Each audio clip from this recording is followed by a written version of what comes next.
रवि आजाद की वाइफ मंजू आजाद हमारे साथ मौजूद हैं। आखिर रवि आजाद को जमानत मिल क्यों नहीं पा रही है? पंचायत करने या बीड़ी इकट्ठी करने के नाम के ऊपर वहाँ से भी रिजेक्ट कर दी गई। रवि आजाद पंचायत के माध्यम से फेम पाना चाहता था, नाम चमकाना चाहता था। छवि के ऊपर कोई इतना बड़ा दाग लगा दे तो आदमी क्या नहीं करेगा। आपने भी दबाव बनाने की कोशिश की है, जो दूसरा पक्ष है उसके ऊपर, प्रशासन के ऊपर, पंचायत करके। किसने कहा दबाव बनाया? हम तो कभी मिले ही नहीं पंचायत दूसरे पक्ष से। मैं आज भी कह रही हूँ, अगर रवि आजाद इस मैटर के अंदर इन्वॉल्व है तो रवि आजाद को चाहे फांसी दो। रवि आजाद का यही कहना होता है, किसी को रवि आजाद की कमी ना खिले, इसलिए मेरी जगह आप लो। जो हमारा बच्चा है वो भी बात पे यही बोलता है, मम्मी पापा ऐसे हैं नहीं, पापा के ऊपर इतने गंदे आरोप क्यों हैं, पापा इतने दिन अंदर क्यों हैं, पापा को सरकार छोड़ क्यों नहीं रही। किसी पार्टी के साथ, मजबूत पार्टी के साथ उनका इतना जुड़ाव होता तो वो तो शाम से पहले उनको बाहर ले आते। नमस्कार, स्वागत आपका हरियाणा न्यूज 24 पर। मैं हूं हिमांशु लांबा, मेरे सहयोगी विनय सिंधु के साथ मौजूद हैं आज बहल में। और बहल में हमारे साथ है रवि आजाद की वाइफ मंजू आजाद। जो ये लंबा प्रकरण चला है, आपको सभी को पता है, पूरे हरियाणा को, पूरे देश को पता है। रवि आजाद जो भारतीय किसान यूनियन में बड़ा अच्छा खासा संघर्ष करके उन्होंने अपनी जान पहचान बनाई थी और अच्छा खासा उन्होंने किसान मजदूर की आवाज भी उठाई। लेकिन अभी उनका जो प्रकरण चल रहा है, उनके ऊपर SC ST और पोस्को एक्ट लगा हुआ है। तो उसी को लेके रवि आजाद की वाइफ मंजू आजाद हमारे साथ मौजूद हैं और इनसे खास बातचीत करेंगे, क्योंकि लगभग 3 महीने बीत चुके हैं और वो अभी जेल में बंद हैं। तो इनका क्या कुछ कहना है उस बारे में, क्योंकि जिन 3 लोगों की गलती थी वो तीनों जो बंदे थे वो बाहर निकल चुके हैं। तो रवि आजाद आखिर बाहर क्यों नहीं निकले हैं? कानूनी कार्रवाई चल रही है, लेकिन हमारे साथ अभी मंजू आजाद है, इनसे खास बातचीत करेंगे आखिर इनका क्या कुछ कहना है। क्योंकि कल ही हमने इनका एक वीडियो देखा था, इनका एक अच्छा खासा प्रोग्राम भी भिवानी के अंदर होने वाला है, उस पर भी खुलकर बातचीत करेंगे। इनकी तरफ से कितने क्या कुछ प्रयास किए जा चुके हैं और आखिर रवि आजाद को जमानत मिल क्यों नहीं पा रही है, उन सभी मुद्दों पर बातचीत करेंगे। जी मंजू जी, सबसे पहले स्वागत आपका हरियाणा न्यूज 24। जी बहुत बहुत धन्यवाद। तो सबसे पहले जानना चाहेंगे, लगभग 3 महीने बीत चुके हैं, रवि आजाद को अभी जमानत नहीं मिल पाई है, तो उसके बारे में आपका क्या कहना है? देखिए, हमने बार बार कोशिश की है। पहले सेशन कोर्ट में भी हमने ट्राई किया, सेशन कोर्ट से उनका रिजेक्ट हो गया। फिर हमने हाई कोर्ट में बेल लगाई, तो वहाँ से भी हमें पंचायत करने या बीड़ी इकट्ठी करने के नाम के ऊपर वहाँ से भी रिजेक्ट कर दी गई। अभी भी हम कानूनी कार्रवाई कर ही रहे हैं, देखते हैं क्या रहता है। तो आपसे पूछना चाहेंगे, क्योंकि लगे हैं उनके ऊपर POCSO act, SC ST act, और लेकिन एक मुद्दा और चल रहा है। वो सब कह रहे हैं कि पंचायत करना रवि आजाद को भारी पड़ गया। रवि आजाद पंचायत के माध्यम से फेम पाना चाहता था, नाम चमकाना चाहता था, और उसमें रवि आजाद असफल रहा। क्या वास्तव में यही वास्तविकता है? देखो, जो एक इज्जतदार आदमी है, सामाजिक आदमी है, जो समाज में दिन रात रहता है, काम करता है, अगर उसी की छवि के ऊपर कोई इतना बड़ा दाग लगा दे तो आदमी क्या नहीं करेगा। वो अपने समाज का सपोर्ट लेगा, उसी समाज के अंदर उसको बैठना है, फिर से अपना काम करना है, उनके साथ उनको दिन रात मेहनत करनी है। तो अपनी छवि को, अपने ऊपर लगे जो दाग थे उनको क्लियरिफाई करने के लिए उन्होंने पंचायत की थी। इसके लिए अगर उनको 6 महीने क्या, आप साल भर की जेल दे दोगे तो हमें कोई दिक्कत नहीं है, क्योंकि हमें समाज में रहना है। समाज में कम से कम उनके ऊपर, इज्जत के ऊपर कोई बट्टा ना लगे, उसके लिए चाहे आप उनको जेल दो, हमें कोई फर्क नहीं। हमें सुनने में भी आ रहा है, जैसे जो गांव बताया जा रहा है, जो दूसरा पक्ष है उसके नजदीक आपका पीयर भी बताया जा रहा है, तो काफी कुछ बातें भी चल रही होंगी, आपके भी सुनने में आई होंगी काफी, क्योंकि आप भी समाज में रहने वाले हैं, समाज के लोग आपके घर आते भी होंगे। तो क्या कुछ प्रकरण चल रहा है, क्या कुछ बातें चल रही हैं? देखो, मैं तो यही कहूंगी पंचायत के बारे में, जब किसी आदमी के ऊपर एलिगेशन लगते हैं ना, तो उसको ये समझ नहीं होती कि पंचायत करना सही है या गलत है। वो अपने आप को बचाने की कोशिश करेगा, भी मेरे ऊपर जो दाग लगे हैं वो सही है या गलत है, मैं उसको जस्टिफाई करूं। और मैं तो ये कहती हूँ, देखो, कानून का मुझे इतना नॉलेज नहीं था उस टाइम। अब मैं ये कहती हूँ, अगर किसी आदमी के ऊपर ऐसी एलिगेशन लगते हैं ना, तो उसको समाज में क्लियरिफाई करना चाहिए। ठीक है, मुझे बहुत कुछ सुनने को मिला है। मैंने कल भी उनको बताया था, इसी सतगांव से मैं बिलोंग करती हूँ, उसी गांव के पास में मेरा गांव है। लेडीज सब बातें करती हैं, जैसे मैं अपने घर जाती हूँ तो सब बोलते हैं कि भाई रवि का कोई कसूर को नहीं, रवि को फंसाया गया है। अगर कसूर होता तो वो पंचायत में ये चीजें नहीं बोलता कि मुझे फांसी दो या फिर मैं सजा भुगतने के लिए तैयार हूँ, क्योंकि जिसने कसूर किया वो आदमी छिपेगा, सामने नहीं आएगा। लेकिन कहीं ना कहीं देखा जा रहा है, समाज में बातें चल रही हैं कि पंचायत जो रवि आजाद ने की है वो सिर्फ फेम पाने और अपने आप को बचाने के लिए की गई। तो आपका क्या कहना है? नहीं, ये चीज बिल्कुल नहीं। अगर अपने आप को बचाते तो वो पंचायत क्यों करते? पता तो उनको भी है कि भाई पंचायत करेगा तो तू फंसेगा। लेकिन कानूनी कार्रवाई में तो अड़चन आई है, पंचायत के जरिए दबाव बनाने की कोशिश की गई है। हाँ, हमें बार बार यही बोला गया है कि ये अगर यहाँ से हम इसको जमानत देते हैं तो ये फिर से भीड़ इकट्ठी करेगा, या फिर ये पंचायत करेगा, या लोगों के बीच में फिर से आके अपने आप को सही साबित करेगा। तो यही बोल के हमें बार बार पंचायत को रिजेक्ट किया गया है। आपने भी दबाव बनाने की कोशिश की है, जो दूसरा पक्ष है उसके ऊपर, प्रशासन के ऊपर, पंचायत करके। किसने कहा दबाव बनाया? हम तो कभी मिले ही नहीं पंचायत दूसरे पक्ष से, हम तो नहीं मिले। पंचायत हमने की, पंचायत मैंने आपको बताया, पंचायत सिर्फ एक तरीके के लिए की गई थी कि भाई मैं निर्दोष हूँ, अगर मैं दोषी हूँ तो कानून का बाद में सहारा लिया जाए, मुझे पहले यहीं पे सजा दे दें। पंचायत जो होती है वो सर्व समाज के इकट्ठा करके की जाती है, लेकिन उसमें देखा गया दूसरा पक्ष न तो पहुंचा, न आपके द्वारा वहां तक कोई बात पहुंचाएगी। जी, पंचायत में मौजूद जो आदमी थे उन्होंने बुलाया गया था कि भी दोनों पक्ष यहाँ इकट्ठे हों। अब वो पक्ष वहां नहीं आया, हमने तो उनके ऊपर कोई दबाव नहीं बनाया कि आप यहाँ आओ या अपनी पक्ष रखो, अपनी बात रखो। रवि आजाद का कसूर क्या था? रवि आजाद कौन सा वहां गाड़ी में था? रवि आजाद कौन सा उस बेटी के पास गया था? या रवि आजाद कौन सा फर्स्ट वाली एफआईआर में मौजूद था? लेकिन तीनों मेंबर तो रवि आजाद के साथ रहने वाले थे। तो ऐसे तो देखो, आपके साथ भी काम करते हैं लोग, ये तो किसी को नहीं पता होता।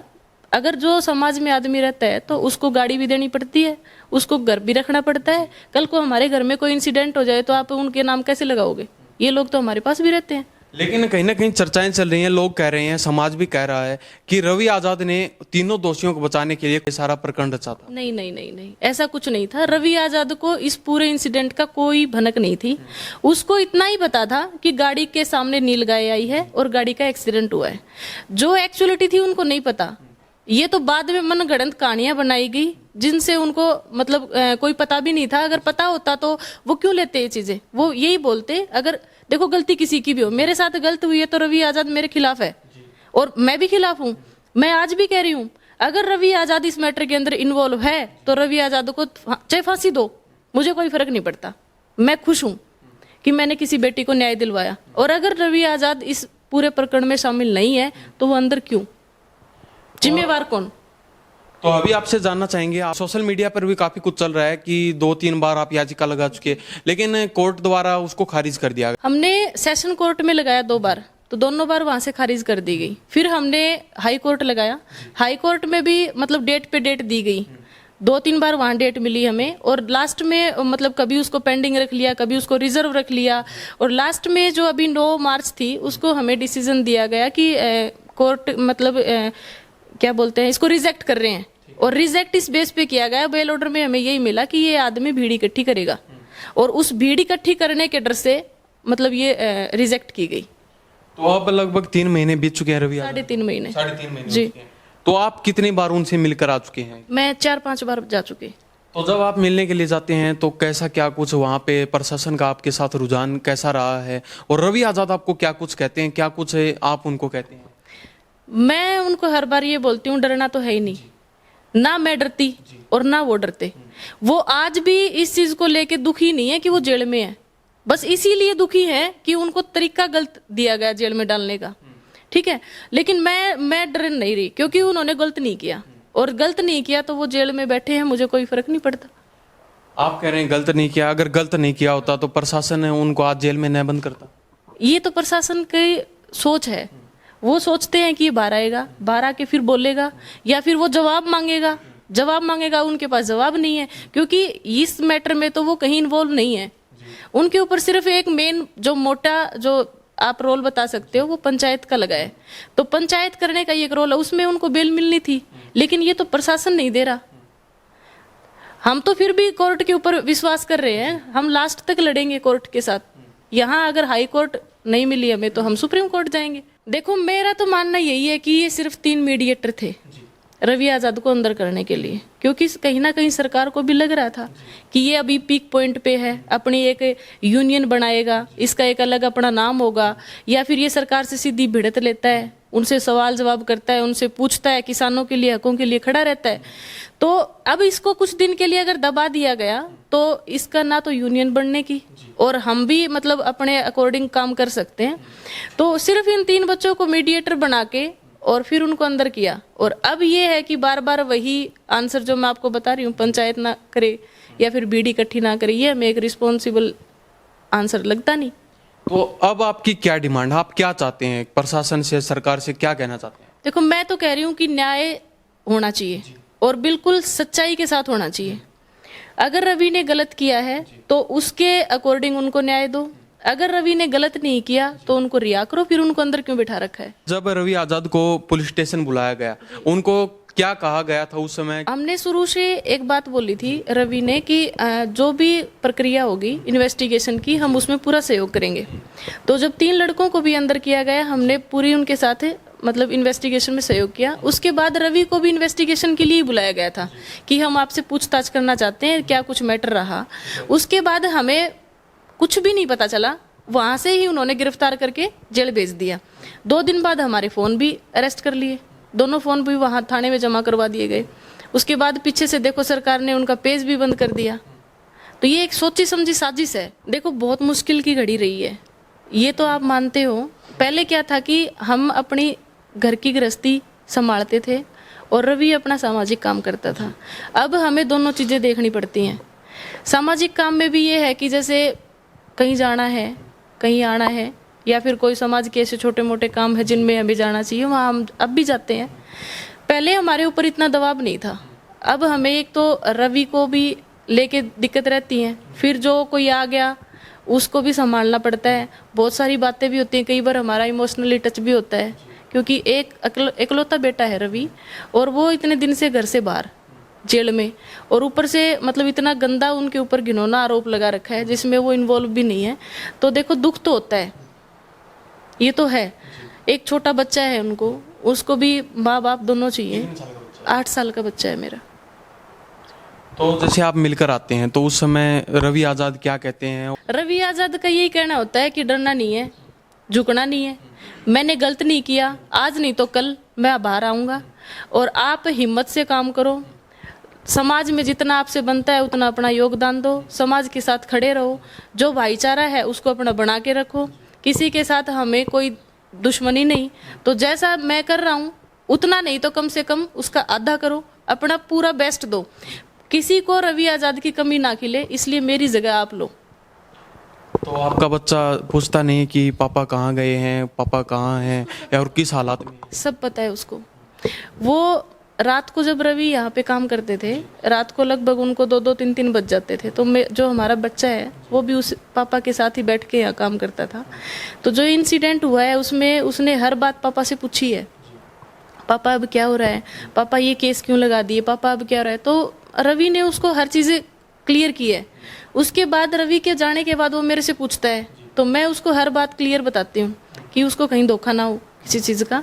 लेकिन वो भी बात पे यही बोलता है, मम्मी पापा ऐसे थे नहीं, पापा ऐसे हैं नहीं, पापा के ऊपर इतने गंदे आरोप क्यों हैं, पापा इतने दिन अंदर क्यों हैं, पापा को सरकार छोड़ क्यों नहीं रही, पापा ने तो कितने अच्छे काम किए हैं। मम्मी, अच्छे कामों का ये नतीजे होते हैं क्या? उसकी सवाल है ये। तो क्या बच्चे को मिलवा के लेके आए? नहीं, अभी तक बच्चा पापा से मिला नहीं है। नहीं मिला। नहीं, हम वो जगह दिखाना ही नहीं चाहते बच्चे को। आपने कभी सोचा था कि रवि आजाद को कभी आने वाले समय में ऐसे जेल में भी डाला सकता? नहीं नहीं नहीं नहीं।